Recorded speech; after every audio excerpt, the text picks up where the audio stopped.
চালায়।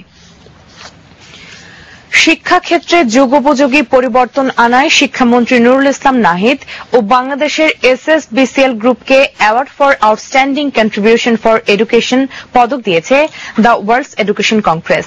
ভারতের মুম্বাইয়ের একটি হোটেলে অনুষ্ঠিত 2 দিনের ওয়ার্ল্ড কংগ্রেস উপস্থিত ছিলেন বিশ্বের 41টি দেশের শিক্ষামন্ত্রী, রাষ্ট্রদূত, শিক্ষানুরাগী, বিভিন্ন বিশ্ববিদ্যালয়ের উপাচার্য সহ গবেষকরা। অনুষ্ঠানে বাংলাদেশের শিক্ষার সামগ্রিক উন্নয়ন সমস্যা ও সম্ভাবনার বিষয় তুলে ধরেন নুরুল ইসলাম নাহিদ ও SSBCL এর ব্যবস্থাপনা পরিচালক সুমন তালুকদার।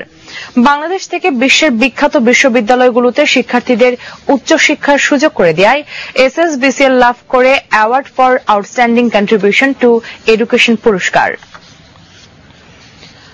অস্ত্র পাচারের পর জনপ্রিয় কথাসাহিত্যিক হুমায়ূন আহমেদের অবস্থার অবনতি হয় ইন্টেনসিভ কেয়ার ইউনিট ICU